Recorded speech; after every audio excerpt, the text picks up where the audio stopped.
Lakeland Currents, your public affairs program for North Central Minnesota.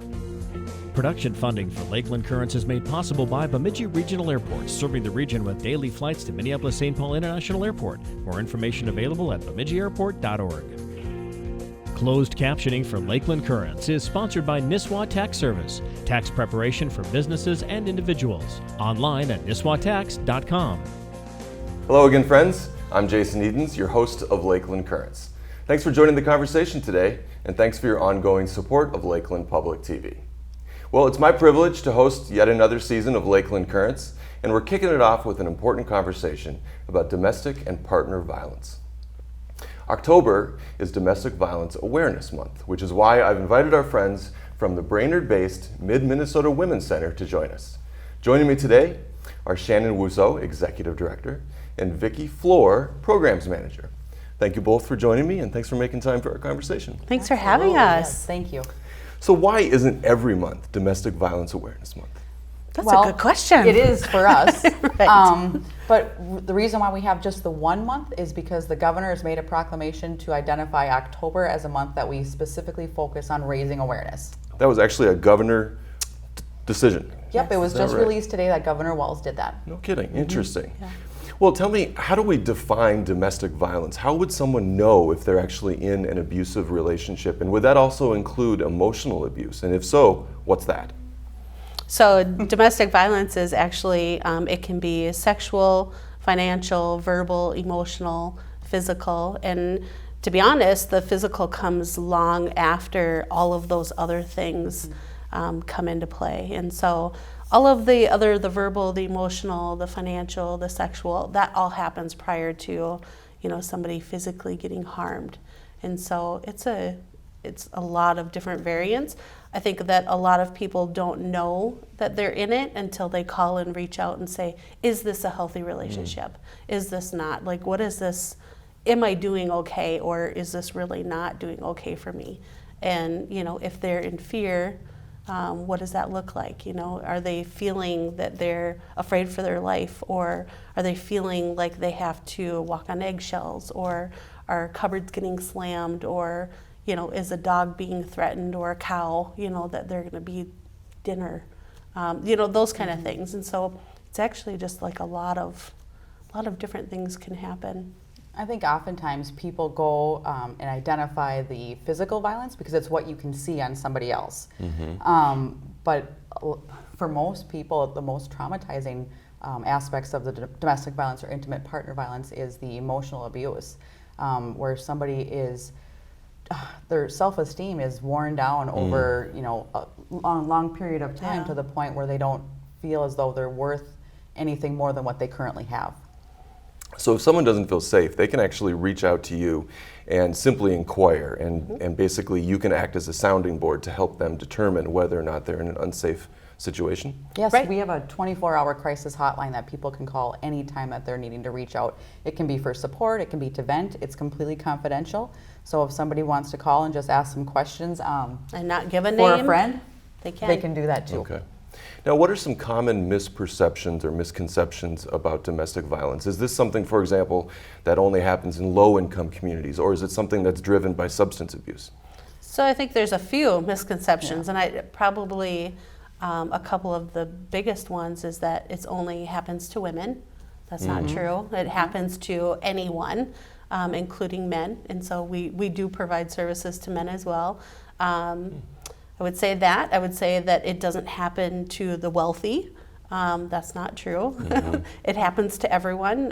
We've had millionaires actually reach out to us to get services from us. So financially doesn't decide if that's going to be a determining factor. No, domestic violence does not discriminate on any grounds. And that's what it's really important to make sure that we understand, because 1 in 3 people have experienced domestic violence. So if in your circle of friends or in your office at work, if you count that out, you know somebody who's experienced it. You just might not know who it is. 1 in 3. So you also provide services for men that have potentially been abused. Correct. Interesting. Yep. And what's the percentage or the ratio between men versus women that are victims of domestic violence? It fluctuates, but approximately 25% of our clients identify as male. Okay, interesting. Now, what about the LGBTQ community? Is domestic violence something that we're also seeing there? And does it behave differently? Are there different patterns? And do you serve folks in the LGBT community as well? Absolutely. We serve anybody, so that any person that is needing assistance, we will try to assist as best as we can. And if we aren't able to, we'll make the appropriate referrals to somebody else who knows how to do it better. Sure. We don't ever want to tell anybody no or turn them away, so we'll Right. figure it out. And speaking of that, we're actually going through right now, our board of directors is completing a rebranding process, so that way our name kind of accurately reflects who it is that we serve and what it is that we do. Sure. Just because that could be something that would deter A male. from To reaching reach out out to us to or us. Right. anybody else. So that's Right. we're working on that right now. Okay. Now, bystander apathy is basically this sociological phenomenon, right, where people would be reluctant to help a victim, assuming that someone else would step in and do so. We're often told that domestic violence is a family affair and we shouldn't interfere. Isn't that bystander apathy? And what should someone do if they suspect that someone is a victim of domestic violence? Well, first of all, I don't think that domestic violence is a family affair. It does impact the overall health and well-being of our entire community. Therefore, it is an issue that all of us should be invested in trying to resolve. For sure. Yeah. It doesn't, and leaving it to the advocates is probably best than, say Shannon helping her own sister out. It's really best that Shannon send her sister to us. So, because we don't have a personal buy-in, and so we want to help them. We want what's best for them, but we also want them to be goal-oriented for what is best for them. They're the experts in their life, and so when we try to help our own family and friends, we tend to maybe give the wrong advice, or we don't maybe know certain things that could affect, custody or whatever the case might what be. the laws are, anything. Right. Yep. And because the advocates have been trained in this field. So you have a number of people at the center that serve specifically as advocates. And what do those advocates do exactly? Well, What don't they do? Okay. Every individual that comes to us is different, and they have different needs. Their relationships are different. Their family dynamics are different. Therefore, how an advocate works with every survivor that comes to us for services is different. It's really guided by the person that's reaching out for assistance. Okay, so it's highly customized based on that individual's needs. right. Yep. And it's going to look different because somebody who is elder, their needs are going to be different than somebody who's maybe 30, Sure. who has young children.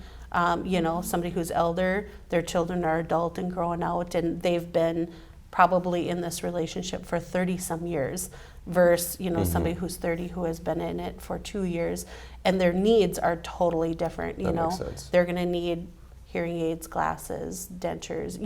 Their personal hygiene needs are different versus somebody who's 30. And so it really is customized based on what the actual person needs individually. That makes sense. Can you tell us a little bit about the power and control wheel? And also, how can that help us all understand power dynamics, whether it's in a relationship with someone or potentially even at our place of work? Well, I would say the power control wheel guides almost everything that we do at our domestic violence shelter. And I think it would be beneficial for everybody to review it. And the one thing that sticks out to me the most with the power and control wheel is that there doesn't have to be physical violence for there to be an unhealthy relationship. The other thing, the power and control wheel does not just apply to intimate partner relationships. Every person we come into contact with, we have a relationship with. Sure. And there can be, just a dynamic where it's unbalanced, and the power and control wheel really helps guide that. Interesting. Yeah, and we always tell people, you should go over this with anybody. I mean, when you do go over the power and control wheel, it can be your Bible study group, it can be your friends, it can be your siblings, it can be your children. It really is not the power and control wheel is helpful for anybody. You don't have to be sexual with that person in order for it to be successful. Like for you to understand that a healthy relationship, you and I need to have a healthy relationship, you know, and so it could be for anybody. And so it's a really cool tool to kind of walk through a healthy and unhealthy relationship. Well, speaking of children, I'm curious, do you think that the power and control wheel could be used as a teaching tool in our schools? Or let me also ask you this, if you were to change one thing about the way in which we educate our children in order to reduce or eliminate domestic violence and partner violence, what would it be? It would be teaching about healthy relationships as soon as they're able to start forming them, which is from when they're born. You know, role modeling what that looks like.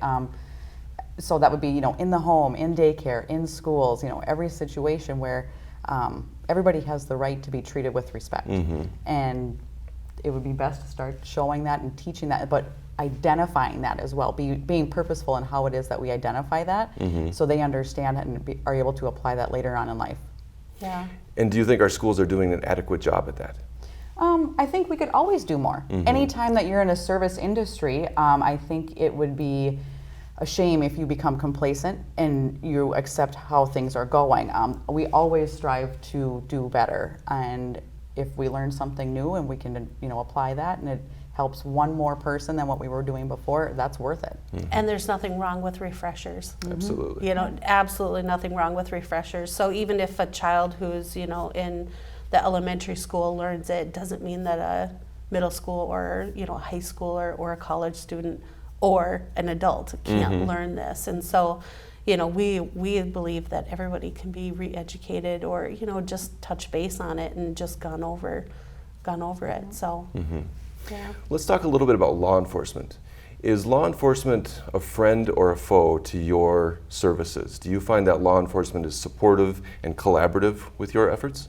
Yes. Absolutely they are. We would not be able to do what we do without their support. But we also support them in what they do as well. So it's definitely, a two-way street, or a healthy relationship, if you will. No, it's, we call them for assistance, they contact us.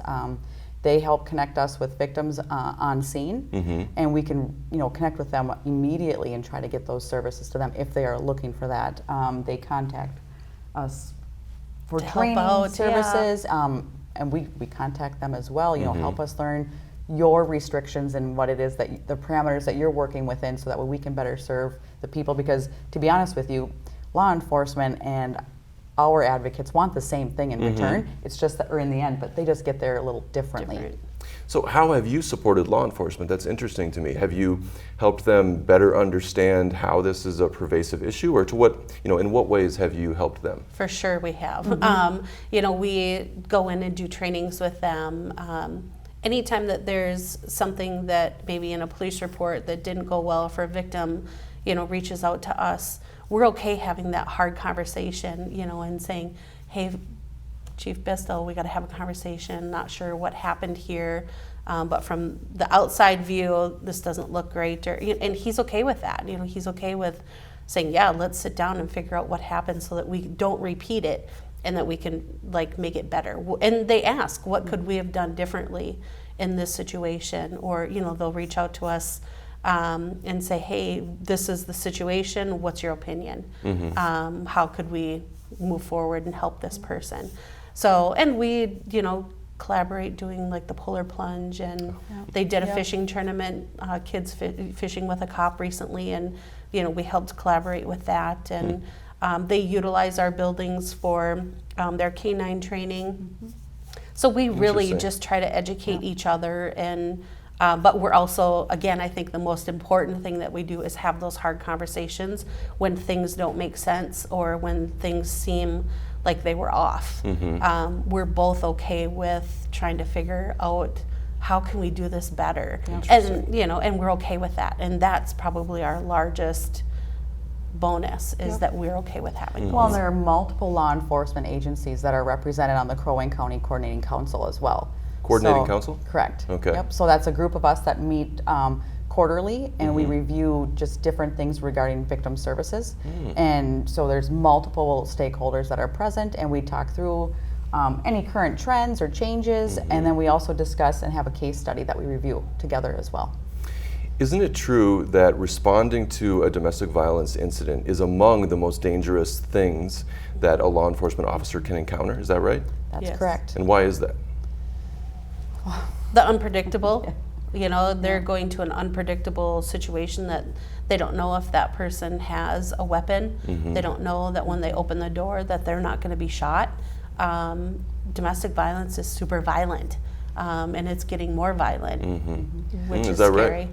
Well, and in a situation like that, again, it's about the control. So if you have somebody who feels like they are losing control of either the situation or the person that they want to be in control of, there isn't anything that they won't do to try to maintain that. I see. It's very dangerous for them, and I can't imagine going on those calls, but in a situation where they're called to a domestic violence report, they're able to clear the scene, and then they can call our agency and we can go out and meet with the victim or speak with the victim on the telephone, and then that kind of frees up law enforcement to be able to do other reports or interviews or investigation that they need to as well. So your advocates aren't actually on the calls with law enforcement, is that right? They don't join law enforcement to respond to an incident? No, that's law enforcement that does that initially. But then they'll call us from the scene, Yes. Sure. and say, hey, this is where we're at, this is who we have, and then we talk with the victim, or we'll go there, or we'll go to the hospital, whatever the case might be. We're there to help them, and they know that. So The sooner a victim survivor is connected with services, the less amount of time it will take for them to make decisions to help keep them safe. It's not always necessarily leaving the relationship, but it's just that much more information or that many more tools that they'll have should they find themselves in a situation like that again. And are there any law enforcement officers that have been convicted of domestic violence? oh, for sure. In the United States, absolutely. Yep. Well, let's talk also about the judicial system. How often are perpetrators of domestic violence actually brought to justice, if you will? Well, I think it's important to note that the justice system doesn't typically become involved in a domestic violence situation until very long after that relationship has gotten to that point, because the first time something happens, I don't think that the initial response of a victim is to call law enforcement right away. Well, I guess a follow-up question is domestic violence treated in a court of law in the same way that an assault would be if it were to happen on the street? Is it the same crime? I don't think that it's No. treated the same, and I think part of the reason why is because it's such a difficult topic to understand. People don't understand why a victim would call law enforcement, call 911 when they're in danger, and then say want to recant their story later. So there's just all these different moving parts. So that's where if they do get connected to somebody, some support person, oftentimes that does help the outcome in the courtroom as well. Sure. And why would someone want to recant their story? Fear. Well, fear, their emotional attachment. Again, there could be different things that are wrapped up in this relationship where if that victim, all of their identity is with this person, they don't have a support system, they've been moved away from Their family friends. members, they don't have a job, so they're financially dependent on the individual. Children that are involved, And there's this a is lot what of they know. factors. This Sure. is what they know. Right, so it might not be great, but it is. It's they're familiar. Yep. They're familiar with what to do It's and their how normal. to survive Right. in that situation. And if you pull that person out, they don't know how to survive always without that person until they can get connected with, our agency, so that we can help them understand and show them that there's these resources, and give them the hope that you can do this and you've got this and you don't have to be in that situation. So if it doesn't actually frequently end up in a court of law, are there people that haven't been convicted that potentially are perpetrators? Yes. Absolutely. Interesting. Well, so just recently, the U.S. Senate has reconsidered reauthorizing the Violence Against Women Act. And of course, that's a federal piece of legislation. What type of legislation would be transformative for your work here in Minnesota? Well, that legislation is. We do receive VAWA funding through a grant that we received through the state of Minnesota Office of Justice Programs that includes state and federal dollars. I see. And we are absolutely dependent on those dollars in order to continue operating our agency. Yep. Our Victims of Crimes Act grant that we receive accounts for approximately 62% of our annual expense budget. So the fact that this hasn't been reauthorized then since 2019, has that been problematic for your services? Well, it definitely causes us to stress. Yeah, Great it does. hair. Thankfully for us, though, like especially just in the last year, there's been some additional grant opportunities that have become available. So we've absolutely attempted those, and we have a very, very strong community support here. Okay. So that's what keeps us open. Well, what would be something that would be on your legislative wish list, right? Like what would be one thing that you'd really like to see either added to that federal piece of legislation or maybe something additional here in the state of Minnesota? Is there something that would transform your work? I think putting more of a focus on prevention. Okay. Honestly, I think all of us that work for Mid-Minnesota Women's Center would love to see the day when we've worked ourselves out of a job. And what would that look like? What would that preventive piece be? What aren't we doing as a society that we could be doing to prevent it? Oh, I boy. think education, like Yeah. even more education and holding people accountable sooner. Sure. You know, not waiting for a broken arm or you know a fat lip in order for somebody to be held accountable. Which we know is complicated. We know that that's difficult, but I think really just education and making sure that people are held accountable. Well, and for people to understand that this is all of our problems, it's not just the problem of the victim. You know, I mean, when you talk about a victim who has been injured and they're at the hospital and they're having to miss work, that impacts the employer. Who knows where it is that they're working at? You know, I mean, so that impacts insurance, the children, daycare. You know, I mean, Ripples. Absolutely. So it really does have an impact on every facet of our lives. And as I think when we all understand that this is a community and a society issue, then maybe we can get more buy-in for people to become invested in preventing it.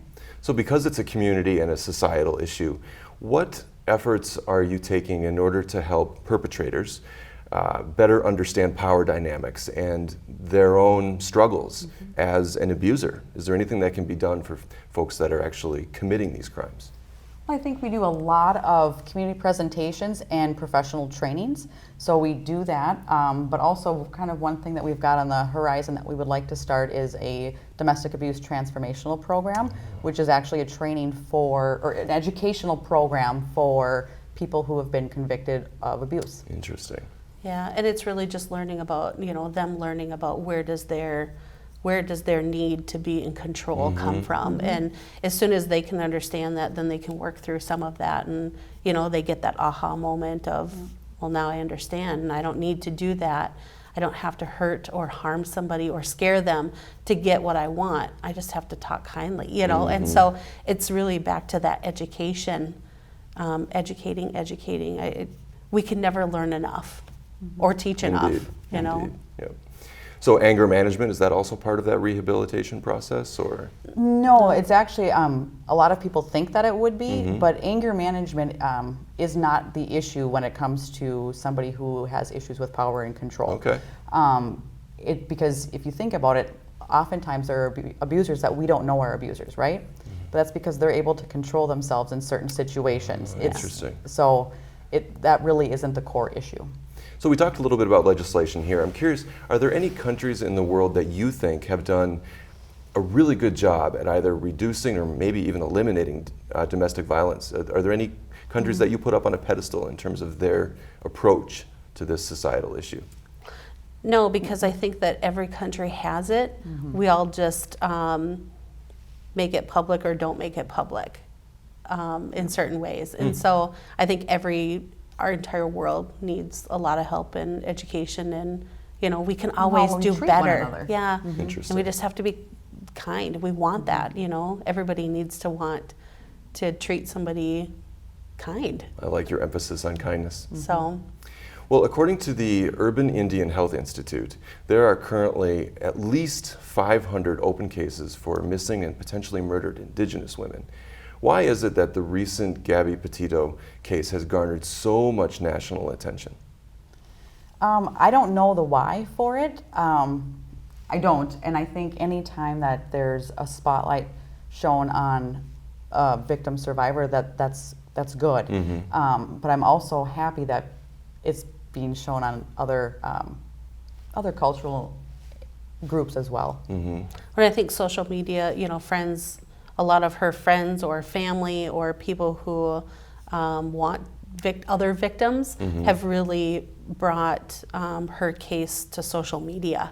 They're kind of the ones that really have been pushing it out there, whether it's TikTok, Snapchat, like in Facebook, any of those. And I think that the more, the squeaky wheel gets the oil. And, I think that just people have really been pushing it and feeding it and just making it out there. So it's social media driven partially. Yeah, so I don't think that there was like one thing that had happened. I just think people just started flooding social media, different outlets of, hey, look at this, look at this, look at this, and people are paying attention to it. Well, we only have a couple more minutes, but I want to learn a little bit about the Alex and Brandon Center. Is that correct? That's something that you also manage. Tell us about it. So that facility opened in 2000, and the purpose is to offer supervised visits and safe exchanges for families who are needing to rebuild relationships in a safe and stable environment. Yeah, so it's a super cool facility. So it's Alex and Brandon Child Safety Center. Okay. It was named after Angie Plattenberg's two boys who were taken way too early by their father. They were going through a bad divorce, and a judge court ordered the father, to have unsupervised visits, and he had taken them on July 3rd and never returned them. And so Angie and Louise, Angie at the time during her divorce, her and the boys were attending our support group, our community support group, and she was working with Louise. And so Angie, of course, turned to Louise, and they got together and came up with the Alex and Brandon Child Safety Center and lobbied with the Wells at the time and got it going and created the safety center so that this doesn't happen to, this has the potential to not happen to another family if services are, offered for families to use. And so, we provide services, safe exchanges and supervised visits to families. And we've had families that we have Skyped with because the dad was in California and the child was here, and so we did those, and we try really hard to be accommodating and figure out how can we help this child rebuild a relationship with the parent, the mother or the father or the grandparents for that matter, in a safe and healthy way. And so if the staff's role really is to sit and observe and document and stop a visit if something's not going well, or redirect a parent who maybe is wanting to talk about the mom or the dad, it's the staff to redirect them so that they're focusing back on building that healthy relationship with the children or the child. So if community members want to get in touch, either to support your work or potentially to access your services, how do they do so? So they can call us at the shelter. That phone number is 218-828-1216. Or they could reach out to us and find more information about what we do on both of our Facebook pages. So both the shelter and the safety center both have Facebook pages with a ton of information about us. Fantastic. Well, Shannon and Vicki, I want to thank you both for the work that you do in our community. And I also want to thank you for your time today. I really appreciate you joining me. Yeah, thanks for having us. This is great. And I want to thank all of you for joining me once again. I'm Jason Edens, your host of Lakeland Currents. Be kind and be well. We'll see you next week.